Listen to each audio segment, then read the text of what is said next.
René, can we start by you providing some background information to Belo Horizonte International Airport? Belo Horizonte ranks fifth amongst Brazilian airports, and in a country with 230 million people, this is quite impressive. In 2015 we had 11.5 million passengers, and it's growing in a very fast pace. We had a loss of passengers last year due to the crisis we have in Brazil at this point of time, but we are back on track and it's growing again. The airport was privatized 2 years ago. Just tell us who the shareholders are. This airport was won by a consortium consisting of 51% private shareholders and 49% state. The 51% is owned 75% of that by CCR, one of the biggest infrastructure and concession company in Latin America, and by Zurich Airport, which owns 25%. And the 49% is Infraero, which is the state-run company. Now, many people watching this video really won't have too much of a clue about the importance of the business and strategic location that Belo Horizonte commands. Just take us through the strategic importance of this airport and for the area it serves. Belo Horizonte is one of the points of the triangle Rio de Janeiro, Sao Paulo, Belo Horizonte. And in this triangle, 65% of the GDP of Brazil happened. So it's a very important place to be today. We have industry here which is mainly mining, but also on the other side we have a very interesting pool of startups, young people, universities. It's really important for the future. So it's a fast growing area also, and well, the biggest income we have today is still agriculture, but that's important in Brazil. So if you want, so we have in Brazil 50% of the coffee production worldwide is done in Brazil, and 37% is done in Minas Gerais. It's a really important area. Well, I mean, you've latched onto it because you've spent something like $300 million so far on building a new terminal, and actually in a fairly rapid period, within 14 months. And I know that this airport is still effectively work in progress. There's still some ways to go in terms of completing the retail section, for example, in this brand new Terminal 2 where we're sitting. But it's quite a remarkable execution. You must have some faith in what this airport can deliver in terms of realizing increased number of regional connections and of course international ones too. Well, of course, it was a roller coaster to come to that point here, but the truth is that Belo Horizonte is fantastically placed in the country. You know, geographically we are in the middle of everything, no? And we are working with partners here, mainly one airline called Azul, on a hub strategy. It makes sense to hub in Belo Horizonte because from here, if you want, so 100, 200 kilometer radius, you reach everything very fast. And I think that is the growth potential we have. We started to plan this terminal with 8-9 gates, and we are today in 31 gates. So it's really interesting. We need that, especially in a hub strategy. You need to have a very short turnaround time. We reduce that time, if you want so, from domestic to international to 15 minutes, which is unique in Brazil. It certainly is, certainly by comparison with two of the major players here, whether Rio or Sao Paulo. But interesting, just picking up your point about it being the tip of the triangle, Belo Horizonte is only 35 minutes flight time from both of those major locations. So it fits that you're trying to nurture a strategy that incorporates international as well as domestic, because you are at this moment in time principally a domestic serving airport. At this point of time we are 98% actually domestic, and I think that will also stay like this because together with the international also the domestic has to grow, and it is growing. I mean, this country here is just boosting at this point of time, Air travel will change completely in Brazil. We have 10 more privatizations next year, and air travel now becomes affordable for much more people. So the passenger numbers in Brazil in general will explode, and especially states like Minas Gerais, which is a very important state, is ready for that. Yeah, it's bigger than France. Imagine, has a bigger GDP than Denmark, for example. We will have huge demand of air travel, no? We talked about the fact that international departures are still relatively low, Yes. And Dufry are the major player here. They're making some changes here. What they have done in arrivals is spent a lot of money in terms of delivering a world-class arrivals execution. Duty-free is going to grow, but it doesn't represent that much of your income at the moment. Yes. Where do you see it going? No, of course, we will not only double, but triple, and even 4 times, 5 times more. You need to have faith to do that. But I'm very happy, I must say, with Dufry. They have done a great job. They have invested a lot of money for a relatively small number of passengers today. So It's like 300,000. Of course, Yeah. but we have decided to go through that journey together. We have a win-win situation here. We have a contract which helps both to earn money. Nobody has to lose money. I must say I'm very happy actually with what they have done, because it's not the classical way you do things in airports. With 300,000 passengers, you don't go with 750 square meter walkthrough. So that's really a good success there. And I must also say, after only 1 month, we already had the highest ticket in Brazil airports. So it's really interesting. It's very good. Let's just focus on something that is really quite unique from this airport, and that is the centrepiece of your operation, Prace Mineira. Just walk us through the strategy behind it. The strategy behind the Prace Mineira is actually to show what this region here has to deliver, no? What is produced here, what the people are, what the art is, what the heritage is, the handcraft, you know, what makes the region what it is, no? And we really just wanted to also to go out of the sameness you find all over the world, no? Of airports, they all look the same, no? And the same franchises, the same brands, which some of them certainly you need. But when you travel a lot, you want to know where you land, and you want to know where you take your airplane, no? So our strategy here, a part of it, is the sense of place. I must say that sense of place is something which, in my opinion, should also be organized by the airport itself. Because sense of place, for me, involves a lot of investment, because the airport is responsible to create the frame around an area which is very clearly understood as here now, for example, sense of place. If you run a 100% international airport, it's very easy, because the USP is the price. So you put a duty free somewhere and it's done. It's fantastic, no problem. Now the problem here is 98% domestic airport, and it will not work. So of course we have a fantastic duty free. I'm very happy about it, but 98% are not going there. So it needs to be done a little bit more carefully. I work with a 3-circle approach.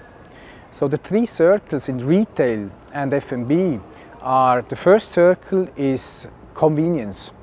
Then the second is the trusted brand circle. When you land somewhere, I don't know where, you know, you are very happy sometimes to find a Subway or whatsoever, because you trust this brand and you know exactly what you get. So you need the trusted brands also in an airport. Now, where comes differentiation?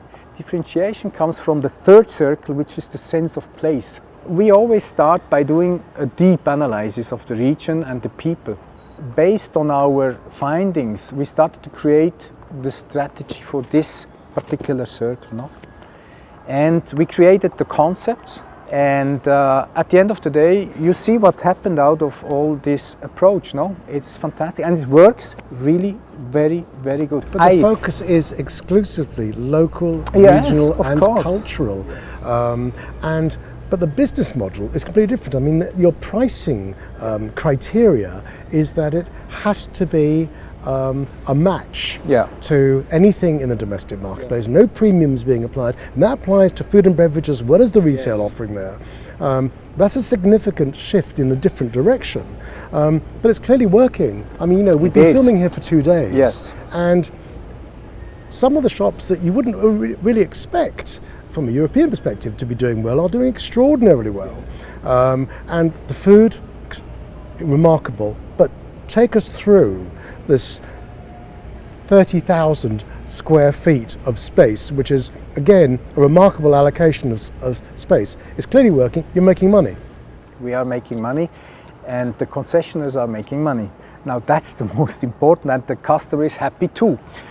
In our contracts, just to answer this question of the pricing, in our contracts, it's a very central part to say you have to match the price, and you cannot go higher than the 5 shopping centers downtown, the first 5, because I don't see any reason why in a domestic airport the goods should be more expensive than downtown. Honestly, we have a strategy where we want to become a destination itself as an airport, and I think it's important that you are not overpricing the goods, because you must be a credible and viable destination.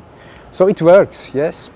So let's get into the meat and potatoes, and start with the food and beverage offer, which is actually the centerpiece of Prace Mineira. Look, in Brazil you have 2 kitchens which are very well known, which is the Bahia kitchen, which is seafood, sun and fun, and you have the Mineira kitchen, which is a very traditional, good kitchen, very good kitchen actually. So we have created a concept which we have given 800 square meter of space plus the kitchen, where you have food which is cooked every morning fresh, which is sourced in the region around the airport. I just asked David McCarthy, our head of food and beverage, how many people work there. 90 people only in the restaurant itself, and it's incredible, we have around 70 suppliers around the airports, which includes I don't know how many families, It's important for me that the airport is a part of the region also. The kitchen is fresh. It's a fantastic kitchen. But the quality of food as well is incredible. I mean, we tried to book a table in the restaurant yesterday, and it was heaving. I mean, it was heaving from 11:30 in the morning until 2 o'clock in the afternoon. Booked. I mean, how many covers are there? They do in 2 hours 800 covers, but I can say that over 1 year, which is measured now, they are selling or producing 250 tons of food. It's fantastic. I must say, for me it was important also to have an open kitchen, full transparency. We work together with the state HACCP agency, and I can tell you, we have created together plans which work. It's a kitchen who can produce. The kitchen is fantastic. Nothing goes from yesterday to today. Everything is cooked fresh every morning, and this is really very unique. So including Villa Francisca, there are 8 individual locations in this dedicated space. Just take us through each of them, because they all offer something quite individual. Let's start with the other F&B place. It's called Prace Mineira. It was always a dream of mine to have a coffee roaster in an airport, for the smell, for the experience, Finally I could translate that in a concept, and we did that together with IMC, which is one of our anchor concessionaires here at the airport. And you will find 3 types of very special coffee from the region, which you can drink as a filter coffee, as an espresso, as a milk coffee, and it's always prepared in front of you. It's a real experience. We have a menu degustation where you can have 3 coffees together, and you can really try, and you have an experience. There is another tradition here. We have also cocoa So we have chocolate producers, we have producers of sweet. We found one concept, Paula Bondan, which is Frau Bondan. She has a shop where you find German roots, Lebkuchen, and you find, coffee beans in chocolate and fantastic things. You find chocolate with orange or banana mantled in chocolate. Actually, just really so Brazilian and so European in the same time. But that's our region, and really fascinating.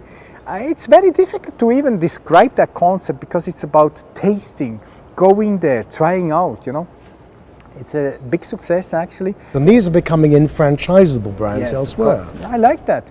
I mean, I don't like to follow trends. I like to create trends, You have to create something. You have to find the right things. The second shop is exactly something like this. So the second shop is an art shop. It's a heritage shop. We have a lot of handcrafts there. We have wood. We have the so-called Mineiro Barocco. It's translated in that shop. But we have peltro also. We have metal. We have textile. You can buy a lot of things. Copper products. It's just what we have here in this region. The next shop is one of the most important ones because it's the stone shop, with precious and semi-precious stone. It's called Evan Pedra. The Evan Pedra shop is very interesting because you dig 2 meters in that mountains around this airport and you will find stones or metal, And so we translate that in this shop. You will find art again, which was done out of these semi-precious stones, And you find jewelry.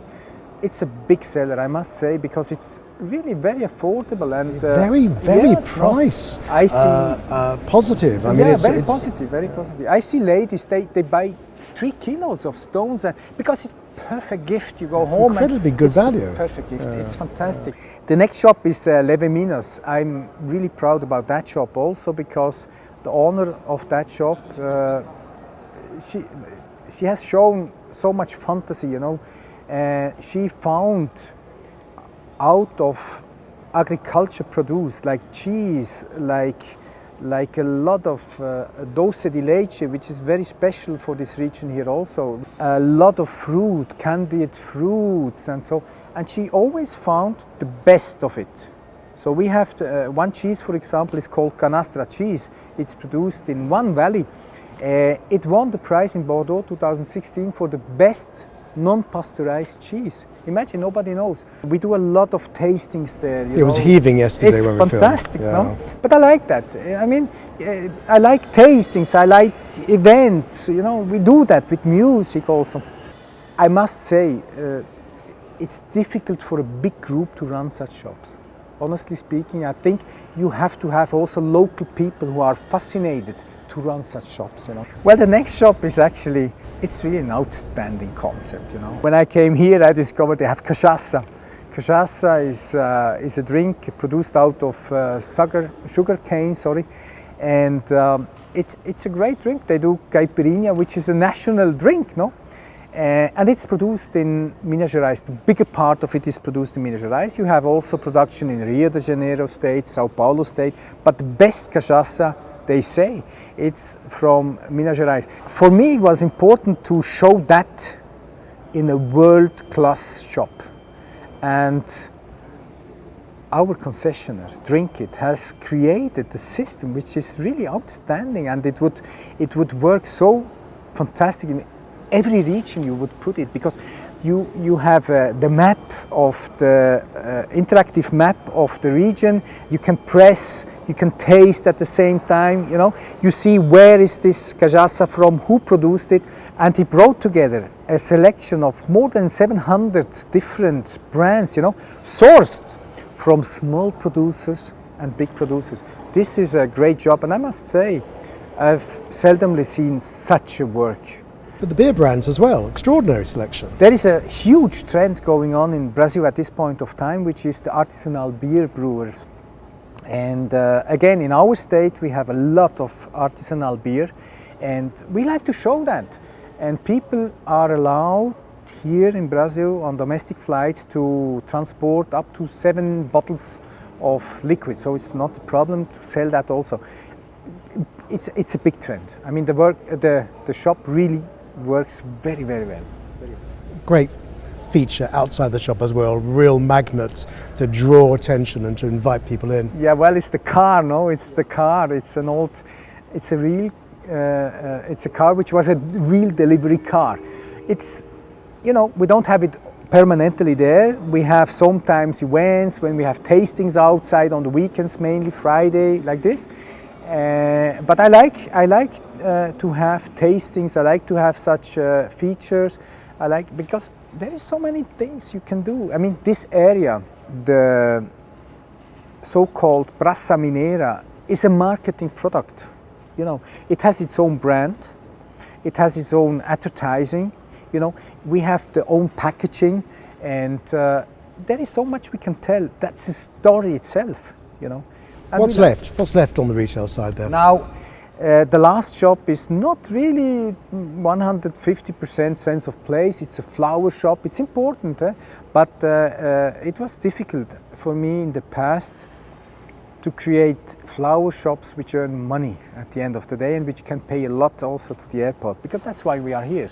Believe me, every shop we created is viable, so we earn money. So the flower shop is actually more a fun shop, you know. It has a lot of sweets, it has a lot of also souvenirs, magnets, things like this, you know. But it's not really a sense of place shop, but it's the last shop in this road. That's a pretty comprehensive overview of what Prace Mineira actually offers. And again, it's worth repeating that it does define the airport. Many of the stores there are featured in domestic departures, and there are a couple of others as well that feature. There's a great bookshop, there's Sketch, which is a male clothing shop as well. But let's move into Terminal 2. We said this is a huge project. We've got the infrastructure basically built, but not the internal stuff. There's some food and beverage that we've seen behind us. What is in store for Terminal 2? Yeah, you know, the first priority was to build the Terminal 2 in 14 months. And in parallel, we created all the plans. You know, we had to do some research. We are now currently working on the footprint of the future retail areas here in Terminal 2. The F&B area was done already because we wanted to have that ready for the opening. Because more important actually in a domestic airport to have the food and beverage area ready. But we are now thinking of around 700 square meter more retail area, which we will introduce here in the next 12 months. So we will go through the concepts, tender, building, operating, you know. And that normally takes around 12 months here. Maybe we can do it in 8 months, let's see. In that areas, we will use what we learned in Terminal 1 in terms of concept. As soon as the Terminal 2 is done, we go and start to rebuild the Terminal 1 and will put in place the final setup there also. So more this capex. Yes, it's a lot of capex. Yes, but it's a part of the contract, you know. So we have to do it, and we want to do it also because it's always like this. When you build a new terminal, the old terminal looks old next to it, no? So you have to upgrade it, no? And it's about customer service. One final question, René. If there was one sentence that you thought best defined this airport, what would that be, and what future do you see for this airport, regionally and internationally? We can define this airport as being the entry gate to Minas Gerais and the exit gate to the world. Probably that's the right phrase to say. The future you can probably describe as growth, just growth. I think we've seen plenty of evidence of that in this interview, and I appreciate your time. Thank you very much indeed, René. Thank you very much, Peter. Thank you for coming to Brazil. Thank you.